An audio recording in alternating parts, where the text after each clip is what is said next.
So when it comes to weight loss machines like the treadmill, the bike, the Stairmaster, the skier, etc., there is no better one than the other. What you should do instead, I feel like a right politician doing this, but I'm going to ask you a question back instead of not answering the question.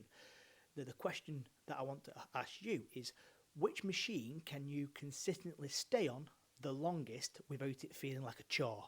That is the best cardio machine for you. There is no right or wrong. I prefer the skier, the Stairmaster and the treadmill. You might hate all three and prefer the bike, the cross trainer or the rower, etc. There's no right or wrong. It's whatever you feel that you can be the most consistent with and stay on without it feeling like a chore. So if you go to the gym and you feel like everyone's watching you, sorry to burst your bubble, but I tell this to everyone and it's true, nobody cares about you. They don't, honestly, they don't. You might think they're looking at you, they're not. They've got their own problems, they've got their own anxieties, they've got their own worries, they've got their own goals, they've got their own life to get on with and goals to achieve. Nobody is looking directly at you. You might catch someone's eye line, but they're not actually looking at you. Okay? Don't worry. So eating out is a huge thing that I promote inside of all of my coaching services, and the reason being is I want you to embrace all type of foods. And one thing that I tell all my clients is, let's say you're going for an Indian chicken tikka masala. Let's say that you're going for chicken tikka masala. There's no barcode to scan and there's no calories on the app to actually input. So what we do instead is, if you search for it, so if you like using MyFitnessPal, search for chicken tikka masala, it'll give you like 3, 4, maybe 5 choices of that said meal. There'll be like a few generic ones and all of them will be completely different. I always say pick the highest calorie option, and then you know at a minimum that is what you're going to be consuming.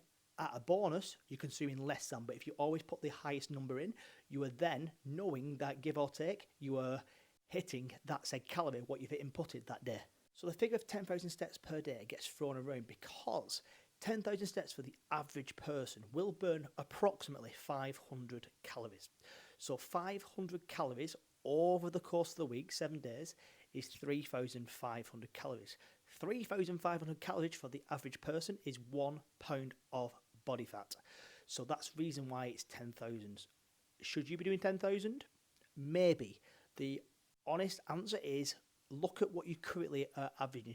If you are at a desk job and you're hitting like 2, 3, 4,000 maybe, asking you to do 10,000 is just unrealistic and unsustainable. What I would say is track your steps for 7 days, find out what your average is, and then let's just say you're averaging 7,000 steps per day. What you should do is add 1 to 2,000 more steps onto what you're existing doing right now, and that is your goal. So some people might be hitting like 15,000 per day. If you hit 50,000 per day, you still add the 1 to 2,000 steps per day.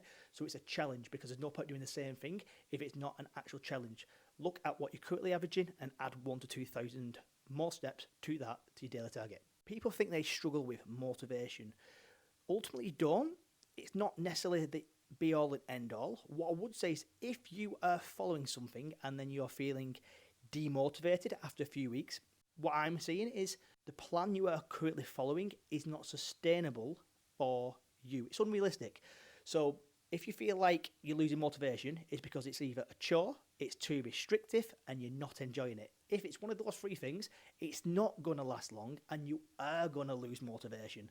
So what I would say is, find something that works for you, your lifestyle, and fits within your goals, and stick to that, and do something you actually enjoy, something that you can actually fit into your day-to-day life, and then overall your motivation will increase, because what you are doing in the gym, in the kitchen, is all adding up to your long-term goals. Find something sustainable and your motivation will increase.